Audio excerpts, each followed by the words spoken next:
नाज़रीन, आप देख रहे हैं पीसी वर्ल्ड न्यूज़ और मैं हूं गुलाम रज़वी, प्रोग्राम एक मुलाकात के साथ।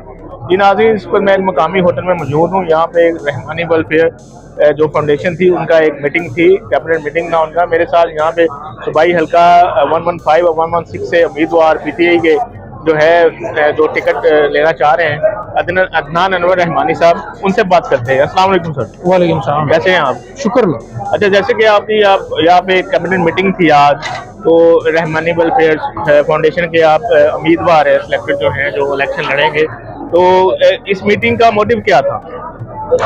बेसिकली रहमानी वेलफेयर फाउंडेशन एक अदारा है जी, और वो वेलफेयर का अदारा है, और वो रहमानी बरादरी ने मिलकर बनाया हुआ है।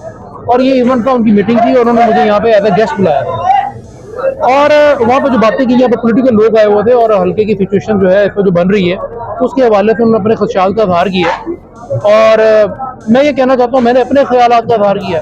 देखिए, बात यह है कि हम तो तहरीक इंसाफ की एजेंडे के साथ और तहरीक इंसाफ के नजरिए के साथ हैं, और इमरान खान की लीडरशिप पे हमें एतमाद है, उनके साथ खड़े हैं। अभी जो सिचुएशन यहाँ पे डेवलप हो रही है हल्के के हवाले से, तो वो सिचुएशन थोड़ी तशवीशनाक है। मैं ये चाहता हूँ कि तहरीक इंसाफ को और जो यहाँ पे जो तहरीक इंसाफ के करता धरता लोग हैं, उनको ये देखना चाहिए कि यहाँ पे ज़मीनी हक़ाइक़ क्या है। अगर ज़मीनी हक़ाइक़ को इग्नोर किया जाएगा तो इसका रिजल्ट जो है आने वाले इलेक्शन पे अच्छा नहीं आएगा। तो ये एक बेसिकली तकरीब थी, उसका उनका ये मेन एजेंडा था। उन्होंने मुझे इनवाइट किया, मुझसे बात हुई इस बारे में, तो मैंने अपने ख्याल। जी अदनान साहब, जैसे कि आपने बताया कि पार्टी में कुछ खदशात हैं टिकट ना मिलने के, और दूसरा जो रहमानी बरादरी है उनको भी कुछ तहफ़्फ़ुज़ात थे, वो आपके साथ हैं इस प्लेटफॉर्म पे। तो आप एक इमरान खान साहब के खिलाड़ी हैं जो फैसलाबाद से प्रेजेंट करते हैं, उनको पिछले 11-12 सालों से पार्टी के साथ हैं। पहले भी आपने इलेक्शन लड़ा, तब भी आई थिंक टिकट नहीं मिला था आपको।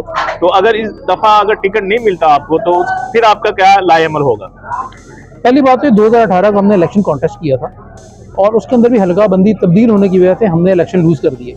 मकसद कहने का, 23 दिन पहले हमें 2018 में पीपी 112 का टिकट मिला, और 23 दिन के अंदर जो 60% हल्का है वो दूसरी एक ऐसा एरिया मिला जहाँ पे हमारी वहाँ पे कभी हम वहाँ पे गए भी नहीं।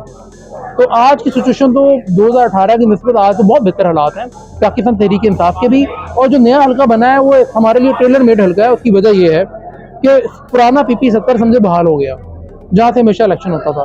और पिछले 11 साल से जो हम लोग स्ट्रगल कर रहे हैं, इसी हल्के के अंदर हम स्ट्रगल कर रहे हैं एमएनए के ऊपर। तो मुझे उम्मीद है कि पार्टी बेहतर फैसला करेगी, और मुझे डर नहीं है कि मेरा तरीके को टिकट जाएगा।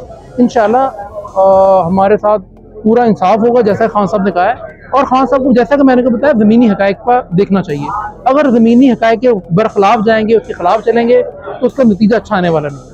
अच्छा, लास्ट सवाल आपसे ये है कि इमरान खान साहब, हमारे प्लेटफॉर्म से आप खान साहब को और उनके जो ऊपर ओहदेदार हैं पार्टी के, क्या एक मैसेज देना चाहेंगे हल्का की आवाम की तरफ से? मेरा मैसेज खान साहब को ये है कि हमेशा मेरिट ऊपर आपने फोकस किया है, और मुझे उम्मीद करता हूँ कि इस बार भी मेरिट होगा। और मुझे यकीन है कि तहरीक इंसाफ के जितने भी टिकट मिलेंगे वो एक साफ सुथरे चेहरे को, एक बेहतर लोगों को मिलेंगे, और ईमानदार लोगों को मिलेंगे। ऐसे लोगों को मिलेंगे जो कि पाकिस्तान की तरक्की के अंदर अपना हिस्सा डाल सकें। जी नाज़रीन, ये थे मेरे साथ अदनान अनवर रहमानी साहब, जो रहमानी वेलफेयर सोसाइटी जो है फैसलाबाद में काफ़ी उनका जो है मुकाम है, और उनको प्रेजेंट कर रहे थे। उन्होंने कहा वो काफ़ी पुरउम्मीद है कि उनको 115 और 116 से कोई हल्का से जो सूबाई टिकट मिल जाएगा पीटीआई से, और वे एक अच्छे मार्जिन से जो है वो एमपीए भी बनेंगे। अगले प्रोग्राम के मुझे इजाज़त दीजिए। अल्लाह हाफिज़। पाकिस्तान।